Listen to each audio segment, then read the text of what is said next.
रामचंद्र भगवान की जय। एकादशी महात्म की जय। एकादशी व्रत कथा की जय। निर्जला एकादशी की जय। बंधुओं,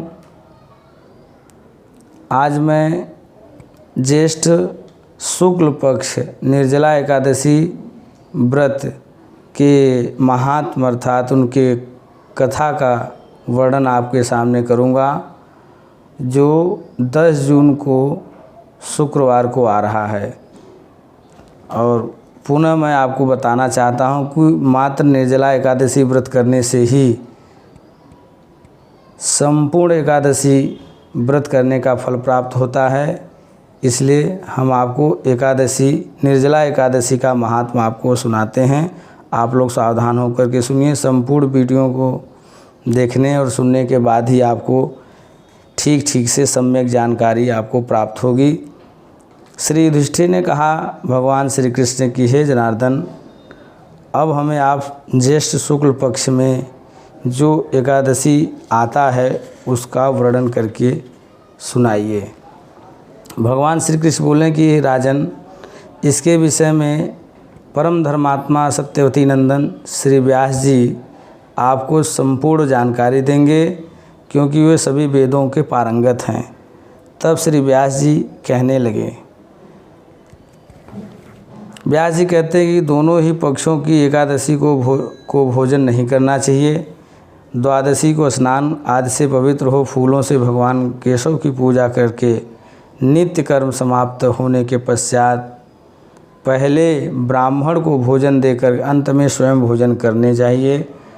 राजन, जन शौच और मरण शौच में भी एकादशी को भोजन नहीं करना चाहिए, क्योंकि एकादशी के दिन अन्न में संपूर्ण दोष आकर के विद्यमान हो जाता है। यह सुनकर श्री भीमसेन जी बोले कि पितामह, मेरा जठराग्नि इतनी मजबूत है, हमको भूख बहुत लगती है, तो कृपा करके आप हमको कोई ऐसी व्रत के विषय में बता दीजिए जिसको एक बार ही करने से हमको संपूर्ण व्रत का फल मिल जाए। भीमसेन की बात को सुनकर के श्री व्यास जी ने कहा, यदि आपको स्वर्गलोक की प्राप्ति अभिष्ट है और नरक को दूषित समझते हैं तो दोनों पक्ष को एकादशी के दिन भोजन नहीं करना चाहिए।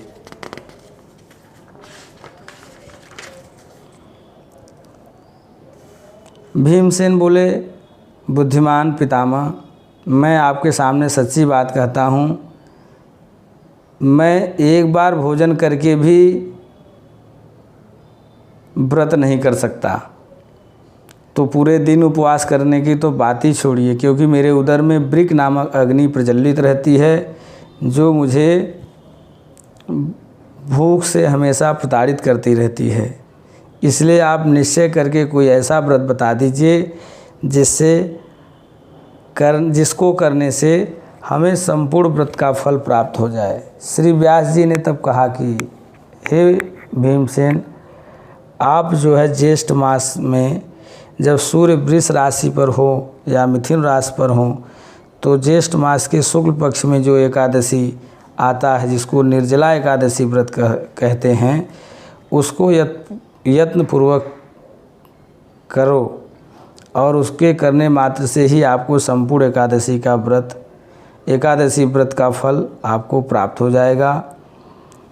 उस दिन केवल कुल्ला या आचमन के लिए मुख में जल डाल सकते हैं, उसको छोड़ करके और किसी प्रकार का जल विद्वान लोग मुख में नहीं डालते हैं, अन्यथा व्रत भंग हो जाता है।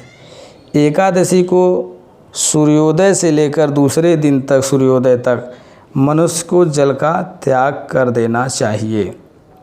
तदंतर द्वादशी को निर्मल प्रभात काल में स्नान करके ब्राह्मण को विधिपूर्वक जल और सुवर्ण का दान करें। इस प्रकार सब कार्य पूरा करके जितेंद्रिय पुरुष ब्राह्मण के साथ भोजन करें। वर्ष भर में जितनी एकादशियां होती हैं उन सब का फल निर्जला एकादशी के सेवन से मनुष्य को प्राप्त हो जाता है, इसमें तनिक भी संदेह नहीं है। शंख चक्र और गदा धारण करने वाले भगवान केशव ने मुझसे कहा था कि यदि मानव सबको छोड़कर एकमात्र मेरी शरण में आ जाए और एकादशी को निराहार रहे तो वह सब पापों से छूट जाता है। एकादशी व्रत करने वाले पुरुष के पास विशालकाय विकराल आकृति और काले रंग वाले दंड पासधारी भयंकर यमदूत नहीं आते हैं। अंतकाल में वह पीताम्बरधारी सौम्य स्वभाव वाले, हाथ में सुदर्शन धारण करने वाले और मन के समान वेगशाली विष्णुदूत आकर इस वैष्णव को भगवान विष्णु के धाम में ले जाते हैं।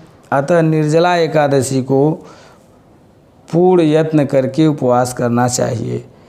हे भीमसेन, तुम भी सब पापों की शांति के लिए इस निर्जला एकादशी को यत्नपूर्वक करो, उपवास करो और श्रीहरि का पूजन करो। स्त्री हो या पुरुष, यदि उसने मेर पर्वत के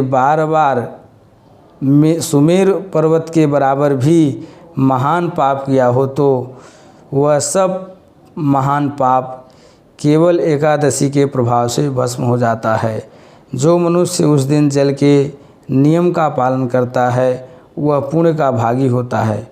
उसे एक एक पहर में करोड़ों करोड़ों स्वर्ण मुद्रा दान करने का फल प्राप्त होता है। मनुष्य निर्जला एकादशी के दिन स्नान, दान, जप, होम आदि जो कुछ भी करता है वह सब अक्षय होता है। यह भगवान श्री कृष्ण का कथन है। निर्जला एकादशी को विधिपूर्वक उत्तम रीति से उपवास करके मानव वैष्णव पद को प्राप्त कर लेता है। जो मनुष्य एकादशी के दिन अन्न खाता है वह साक्षात पाप को ही खाता है। इस लोक में वह चंडाल के समान होता है और मरने के बाद वह नरक को प्राप्त करता है। जो ज्येष्ठ मास के शुक्ल पक्ष में एकादशी को उपवास करके दान देंगे वे परम पद को प्राप्त होंगे। जिन्होंने एकादशी को उपवास किया है वे ब्रह्महत्या से, शराबी, चोर, गुरुद्रोह तथा गुरुद्रोही होने पर भी पातक से मुक्त हो जाता है। कुंती नंदन, निर्जला एकादशी के दिन श्रद्धालु स्त्री पुरुष के लिए जो विशेष दान और कर्तव्य विहित है उसे सुनो। अर्थात निर्जला एकादशी को क्या दान करना चाहिए, क्या करना चाहिए, उसको बताते हुए श्री व्यास जी भीमसेन से कहते हैं कि उस दिन जल में शयन करने वाले भगवान विष्णु का पूजन और जलमयी धेनु का दान करना चाहिए अथवा प्रत्यक्ष धेनु या घृतमयी धेनु का दान करना चाहिए। पर्याप्त दक्षिणा और भांति भांति के मिष्ठानों द्वारा यत्नपूर्वक ब्राह्मण को संतुष्ट करना चाहिए। ऐसा करने से ब्राह्मण अवश्य संतुष्ट होते हैं और उनके संतुष्ट होने पर श्रीहरि संतुष्ट हो जाते हैं और भगवान उनको मोक्ष प्रदान करते हैं। जिन्होंने सम, दम और दान में प्रवृत्त हो श्रीहरि की पूजा और रात्रि में जागरण करते हुए इस निर्जला एकादशी का व्रत किया है उन्होंने अपने साथ ही बीती हुई 100 पीढ़ियों को और आने वाले 100 पीढ़ियों के सभी लोगों को जो है भगवत धाम के योग्य बना देते हैं। उन्होंने निर्जला एकादशी के दिन अन्न, वस्त्र, गौ, जल, शैया, सुंदर आसन, कमंडलू तथा छाता दान करना चाहिए। जो श्रेष्ठ एवं सुपात्र ब्राह्मणों को जूता दान करता है वह सोने के विमान पर बैठकर स्वर्ग लोक में प्रतिष्ठित होता है। जो एकादशी की महिमा को भक्तिपूर्वक सुनता है तथा जो भक्तिपूर्वक उसका वर्णन करता है वे दोनों स्वर्गलोक में जाते हैं। चतुर्दशी युक्त अमावस्या को सूर्य ग्रहण के समय श्राद्ध करके मनुष्य जिस फल को प्राप्त करता है वही केवल निर्जला एकादशी के महात्म श्रवण से फल प्राप्त होता है। पहले दंत धावन करके यह नियम लेना चाहिए कि मैं भगवान केशव की प्रसन्नता के लिए एकादशी को निराहार रहकर आचमन के सिवा दूसरे जल का प्रयोग नहीं करूँगा। द्वादशी को देव देवेश्वर भगवान विष्णु का पूजन करना चाहिए।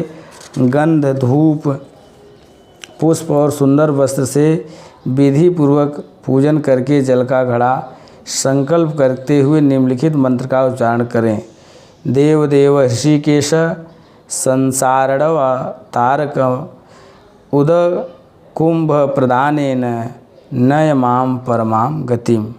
संसार सागर से तारने वाले देवदेव ऋषिकेश, इस जल के घड़े का दान करने से आप मुझे परम गति को प्राप्त कराइए।